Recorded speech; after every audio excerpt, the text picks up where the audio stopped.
I've installed the cylinder head, 4 cylinder head bolts here, and then there's a nut on the back side here. New cylinder head gasket also. There's a nut in the front here, and then there's a small Allen head bolt right here, and that gets all torqued down. The 4 bolts here, I believe, with 30 foot-pounds of torque, and then I don't remember exactly what this one was. It was smaller, and the nuts were also different, and they're all done in a precise order as far as tightening. And now I'm ready to getting ready to install a camshaft. And before I do that, what I need to do is I need to set the engine at top dead center, which I'll do that now. Setting the engine at top dead center is fairly simple. You remove the recoil starter assembly, which is just these 4 bolts, and then you remove this little plug right here, which gives you access to the rotor, and you align the mark on the rotor with the mark behind this plug, or I believe when it's centered in this plug, and then that means it's set at top dead center. It's kind of hard to see, but there is a little line in there on the rotor, and basically when it's centered in that hole right across from that little pickup there, that's when it's aligned. At least that's what I believe, never having done one of these before. I did go all the way around just to make sure I wasn't mistaking that with any other marks, and that's a definite, very distinct mark. If you continue to rotate past that mark just a few degrees by turning this clockwise, you will see what looks like a second mark, but that's actually the bottom of a large eye.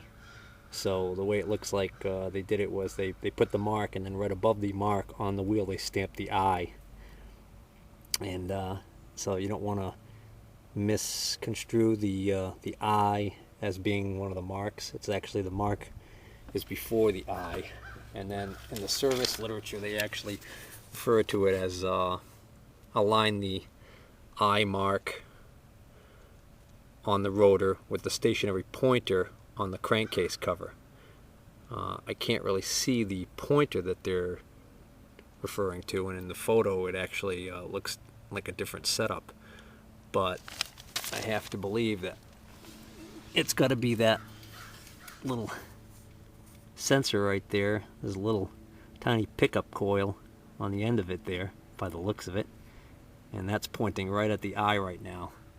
So this should be at top dead center. I got a pointed instrument here through the open spark plug hole, and I can feel the piston right at the top there. So I know I'm at top dead center.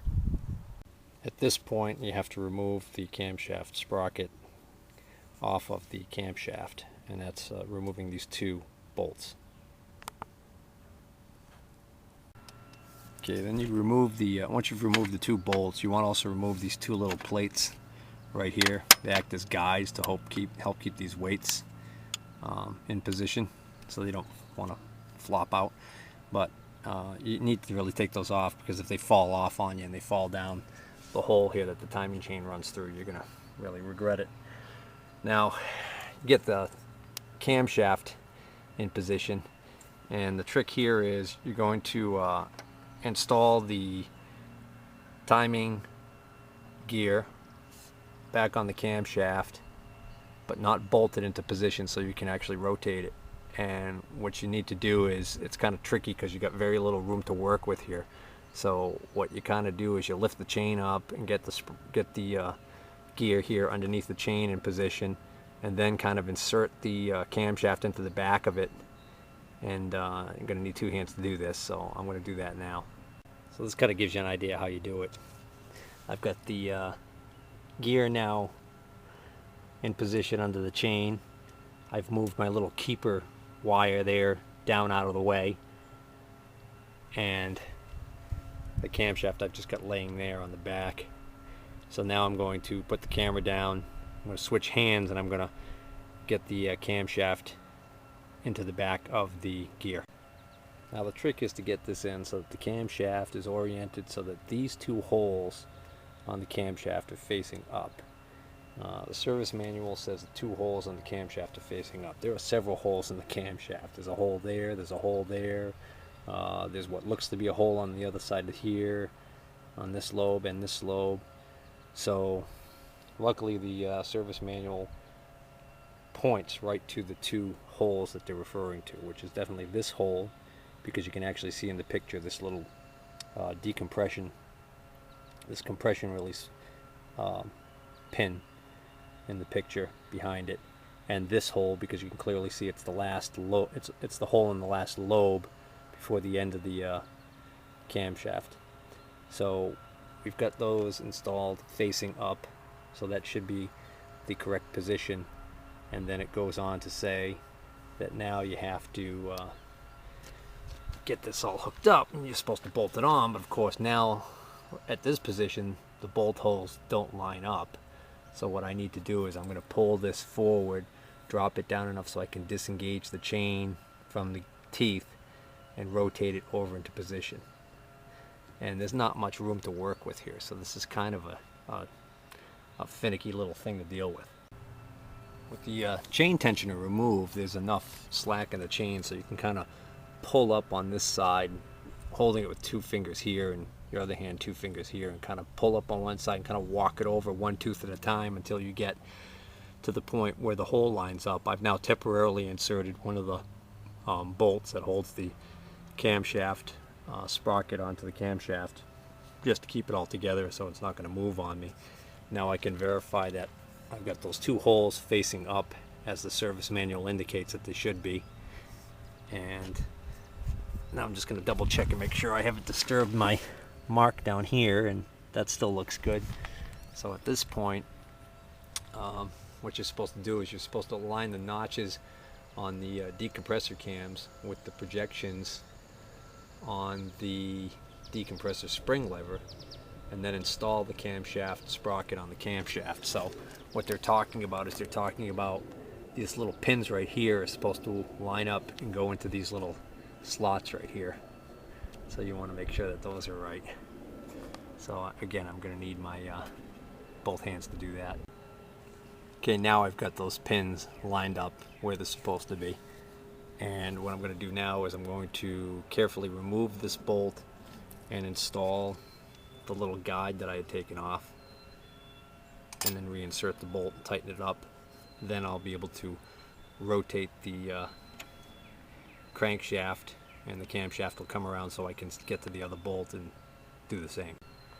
Now I'm going to remove my safety wire. I no longer need it, the one that I had to in there to keep the chain from falling into the crankcase. And that's, the chain's loose enough that I'll be able to just slip that wire out. And then I'm going to tighten the camshaft sprocket bolts, and those get torqued down to 14 foot-pounds. So these bolts are going to be torqued to 14 foot-pounds, and they tell you that when you're trying to torque these, that you're supposed to have the special rotor holder tool to actually latch onto this sucker here so you can properly keep this from turning when you're trying to torque those. But I'm just going to put a flat bar in here and these notches, or something that'll hold that, so I can get that done without having to invest in the rotor tool. I took this bolt back out because I forgot about a step to verify the position, and that's actually right here. There's actually a diagram, and it shows you where it basically says check that each part is positioned as shown in the illustration, and it shows that there are small holes in the camshaft sprocket, 3 of them that should be shown. They're actually almost more like indentations. There's one there, and there's one there, and then according to the diagram there should be one here, which I don't see, and then that should be in line with the bolt hole, and then in line with that little dimple, there's a tiny dimple there, which they're calling the punch mark on the decompressor spring lever. And this leads me to believe that I've got this on 180 degrees backwards. I'd be willing to bet that if I rotate this around, which I'm going to do now, that that third dimple is on the bottom right now. So just check and see if it's there.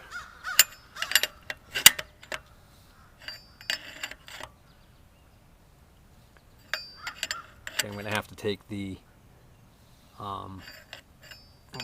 that bolt out so I can take that little guard off. But I'd be willing to bet that that's going to be right behind there.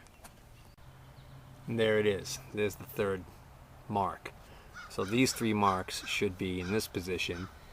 Now the little dimple on that centerpiece is now down bottom, and I'm no longer at top dead center, so I obviously have this on backwards. Whether or not that's critical or not, I don't want to find out the hard way. So what I'm going to do is I'm going to basically get this back to top dead center, remove that sprocket, and rotate it all the way around the right way. Alright, I've got the rotor at top dead center, and I've now rotated this 180 degrees. Check my position of this sprocket. I now have the 1, 2, 3 marks showing where they should be showing. See if I can point those out a little clearer for you.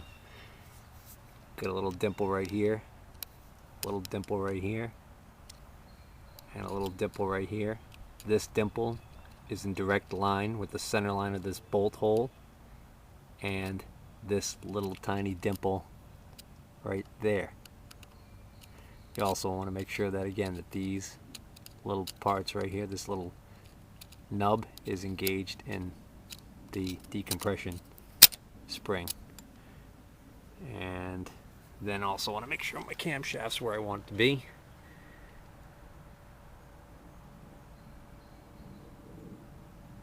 And it's not.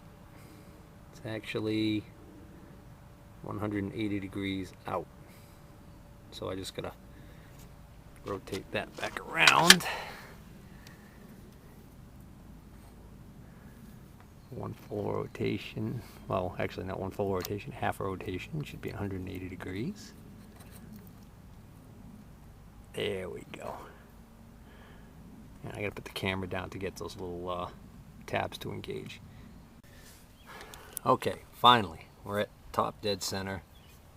I've got one mark here, one mark here, and one mark there. I've got this mark is in line with the center of this bolt hole and the dimple on this decompression spring part right here, this whatever they call this thing. So that all looks good. Now my lobes are all facing down, and these two holes on top of the camshaft are facing up. So I finally have this thing statically timed. Now I'm going to use my torque wrench, and we're going to torque the bolts on that sprocket, the camshaft sprocket, and that's torqued to 14 foot-pounds or 20 Newton meters. You're supposed to have a special rotor holder tool to engage this rotor. I'm going to cheat. I'm going to use a large screwdriver, which I found fits in here just perfectly. And I'm going to use both hands, one to hold that and the other one to torque those bolts. Okay, next I'm going to give a nice liberal coating of clean engine oil to the camshaft, and make sure that that's got some lubrication on it, so that when it first starts and it's not quite got oil all the way up here, it'll have some lubrication to protect it. Don't want to forget to reinstall this plug, otherwise you'll have a big oil leak.